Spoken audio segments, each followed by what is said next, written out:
اور ایک کی زندگی میں نے بنتی نہیں دیکھی. ابھی یو ایس میں 2 مہینے رہا, اپنے دوستوں سے ملا, پریشان پریشان پریشان, کوئی فیملی لائف نہیں, چہروں پہ ہلکے پڑے ہوئے, بال اڑے ہوئے, اینکیں لگی ہوئی ہیں, پیٹ نکلے ہوئے, شکل حالت عجیب سی. میرے پیاروں, جنید جمشید کی اینڈ آپ نے آنکھوں سے دیکھ لیا. آپ نے پوری دنیا میں, پوری دنیا کے لوگ اس کے اسکالر کہہ رہے ہیں, اسکالر جنید جمشید. وہ کہاں سے اسکالر آ گیا میرے پیاروں؟ کہاں ناچنے گانے والا, کہاں لوگ برا. جس وقت اس کا جنازہ ہم رکھ رہے تھے تو اس وہ جو علاقہ تھا جہاں سارے بڑے بڑے مشائخ دفن ہوئے ہیں, سارے جن کے, یعنی کہا حضرت عبداللہ بن مسعود فرماتے ہیں زندہ کی اتباع کبھی نہ کرنا. زندہ کے پیچھے کوئی میرے پیچھے چل پڑے سیدنا, نہیں, مرنے کا کوئی پتہ نہیں اس کا کیا ہو, ہمیشہ مروں کی اتباع کرنا. وہاں سارا وہ بلاک ہے جو مرا ہوا ہے, اور کیا ان کا مرنے کے بعد لوگوں کی ہدایت کا وہ ذریعہ بنے ہیں. اس بلاک میں کونے میں جنید کو دفنایا. اس جگہ میں اور جنید کا جو بزنس پارٹنر ہے وہ سہیل, باقی تقریباً سارے علماء اور مفتی اس کے جنازے کو دفنا رہے تھے. یہ عزت میرے پیارے. علماء اور مفتی کون ہوتے ہیں؟ اللہ کے نبی کے وارث. یہ قیامت کے دن شفاعت کریں گے لوگوں کی. یہ وہ لوگ میرے پیارو, جنید کا یہ کتنی عزت اللہ نے دی. یہ کیا دنیا کی وجہ سے دی؟ محمد یوسف غیر مسلم, کلمہ پڑھا, مسلمان ہوا, 2 یا 3 سال اس نے کلمہ چھپایا. بعد میں جب یہ ہمارا ایک سفر ہوا سعودیہ کا, میں اس کو مس کر گیا, تو اس سعودیہ کے سفر میں پاکستان ٹیم گئی میچ کھیلنے, تو وہ میچز کینسل ہو گئے. لیکن اللہ نے شاید یوسف کے لیے نظام چلایا تھا.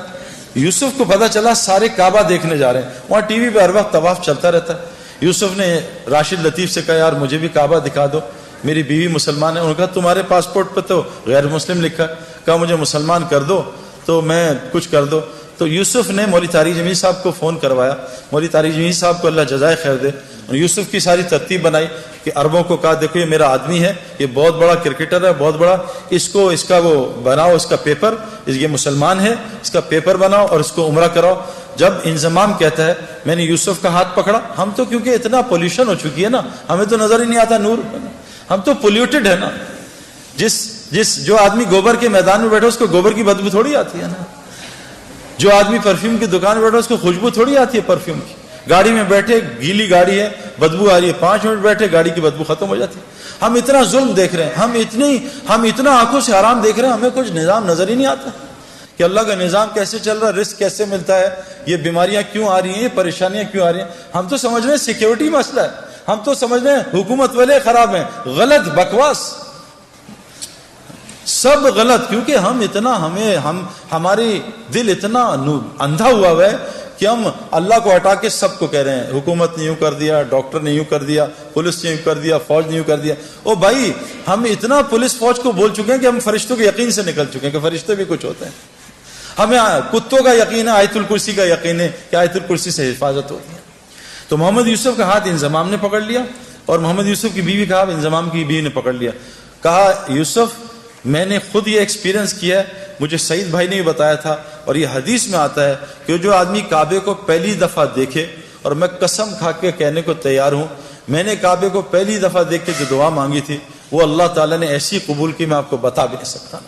یوسف نے ایسے منہ نیچے کیا تو انضمام نے کہا جب میں کعبہ آئے گا تمہیں بتاؤں گا, تو نے میرے لیے ضرور دعا کرنی ہے. اور ہمارے مولوی فہیم صاحب رائیونڈ کے کہ امام حنیفہ رحمۃ اللہ ایک دعا کرتے تھے, اے اللہ میں جو دعا مانگوں وہ قبول ہو جائے. لیکن کہا وہ امام تھے, تم امام نہیں, تم کہنا اے اللہ میں اس سفر میں جو خیر کی دعائیں مانگے قبول کر لینا. یوسف نے جب کعبے کو دیکھا اور یوسف کی بیوی نے کعبے کو دیکھا, دونوں نے چیخ ماری اور اتنا روئے ہیں کہ میں آپ سوچ سکتے کیوں, کہ ان کا دل پاکیزہ تھا, نئے نئے مسلمان ہوئے تھے, ان کو کعبے میں پتہ نہیں کیا نظر آیا جس کو میں اور آپ دیکھنے سے محروم ہیں. واپس آئے, یوسف نے کہا آج کے بعد ایسی کی تیسی, میری کرکٹ جائے, جان جائے, جو مرضی ہو, میں کلمہ اناؤنس کروں گا. عبد الوہاب صاحب حاجی سے مشورہ کیا, حاجی صاحب سے, حاجی صاحب نے کہا اعلان کر دے. یوسف نے کلمے کا اعلان کیا. میرے پیارے بہنوں اور دوستوں, بھائیوں, یوسف اتنا بڑا کھلاڑی نہیں تھا جتنا اس نے ریکارڈ کیے. اس نے 5 سال میں سارے ریکارڈ توڑ دیے. بریڈ مین دنیا کا بہترین کھلاڑی, اس کا ایک ریکارڈ توڑا, 2 شاید. ویب ریچرڈ جو میرا فیوریٹ کھلاڑی تھا اس کا بھی ریکارڈ توڑا. اتنے 5 سال میں ریکارڈ توڑ دیے کہ ہم حیران پریشان رہے. میں آپ کو صرف یہ سمجھانا چاہتا ہوں, دین میں لگنے سے دنیا کہیں نہیں جاتی. جو دنیا اللہ دیں گے آپ کے خوابوں میں نہیں ہے. یہ ظالم باطل ہمیں دھوکہ دے رہا ہے. میں اس دھوکے سے ایک ڈبکی مار کے آ رہا ہوں اور آپ کو بتا رہا ہوں مت اس دھوکے میں پڑو، نکل آؤ دھوکے سے. یہ دنیا چند سیکنڈوں کا مزہ ہے. یہ لڑکی پہ نظر پڑی، چند منٹ کا مزہ، اس کے بعد دماغ خراب، دل خراب، پریشانی، اریٹیشن، چند سیکنڈوں کا مزہ ہے. میں نے نیا موبائل لیا، یہ 5 چل رہا ہے نا، آج کل 7 آیا ہوا ہے. میں ان پنگوں میں ساری زندگی گزاری. یہ نیا موبائل کا انہوں نے ایڈ دے دیا 7 ہر جگہ ایڈ آ رہا ہے 7. دوست بتا رہے ہیں سعید بھائی آپ نے 7 لے لیا. ہر جگہ سے دعوت چل رہی ہے، دعوت چل رہی ہے، دعوت چل رہی ہے. اب نماز میں 7 آ رہا ہے، رکوع میں، سجدے میں 7 آ رہا ہے. جس دن میرے ہاتھ میں 7 آیا اور میں نے 7 2 دن استعمال کیا، میں کہا نہیں یار اب 8 کا انتظار کرو. یہ دنیا یقین کریں جتنے مرضی پیٹو ہوں، ماشاءاللہ لاہور میں تو کھانا ٹھیک ٹھاک کھایا جاتا ہے، جتنے مرضی پیٹو ہوں، افطاری آئے اور افطاری سے پہلے دب یا پکوڑے ساری کھا جاؤں گا، سموسے بھی کھا جاؤں گا، جلیبی بھی کھا جاؤں گا، بس میں کھاؤں گا اور پانی پورا گھڑا پی لوں گا. جہاں 2 پکوڑے گئے، سموسے گئے، بھوک بھی ختم، مزہ بھی ختم. یہ دنیا جیسے ایک پلیٹ کھائی بریانی کی، مزہ آیا، پھر دوسری لی تو مزہ کم ہوا، تیسری بالکل، چوتھی پہ کہا یار مجھے الٹی آ جائے، بس بس بس کرو. اللہ کی قسم دنیا اس سے زیادہ کچھ بھی نہیں.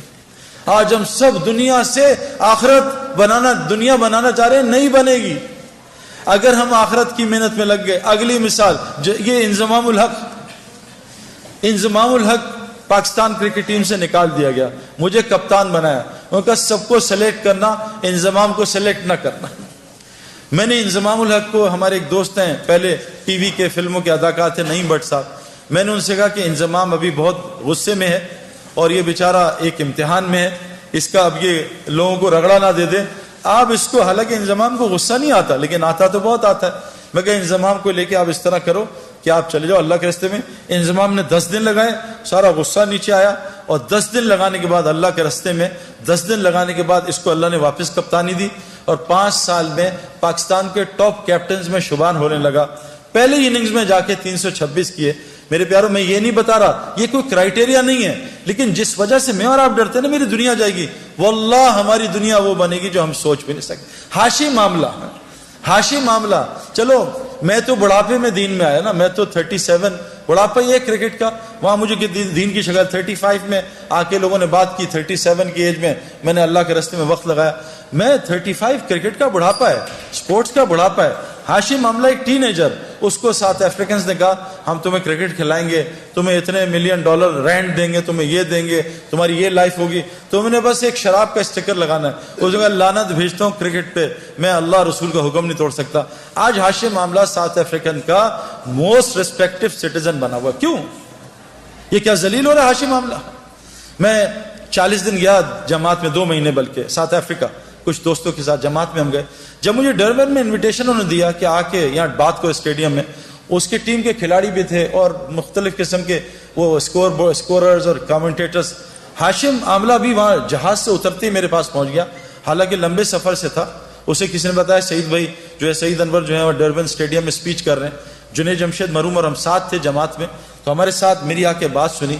میں نے اس کے کھلاڑیوں سے پوچھا کہ ہاشم کا کیا اثر ہے تم پہ؟ یہ تم سے اسلام کی بات کرتا ہے. کہا آج تک اس نے اسلام کی بات نہیں کی. میں کہا پھر اس کا کیا اثر ہے؟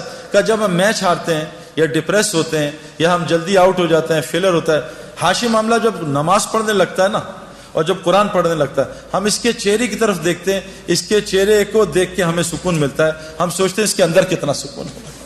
میرے پیارو، مچھلی کو سکون تو پانی میں ملتا ہے، یہ پانی کے باہر تلاش کر رہی ہے.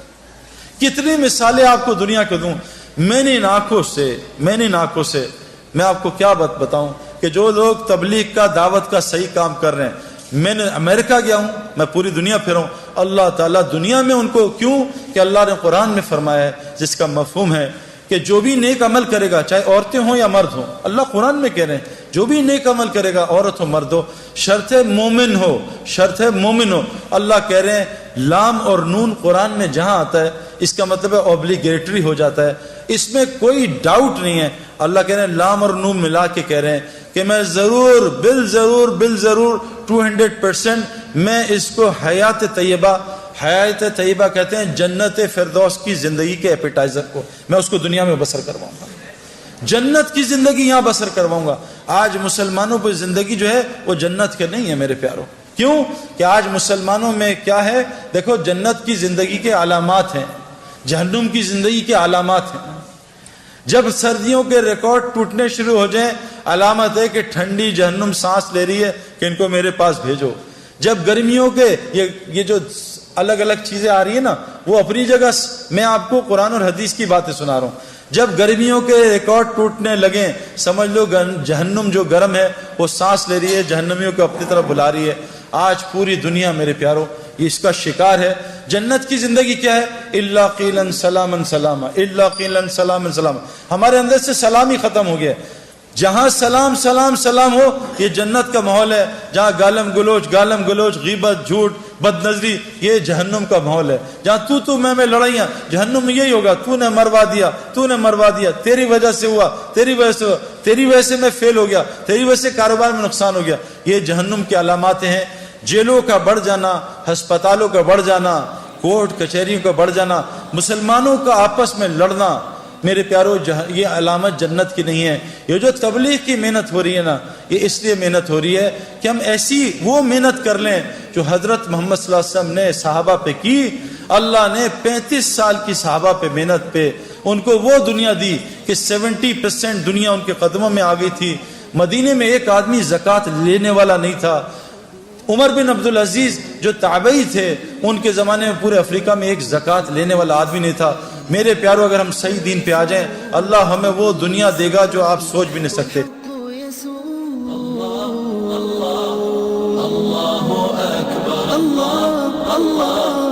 اللہ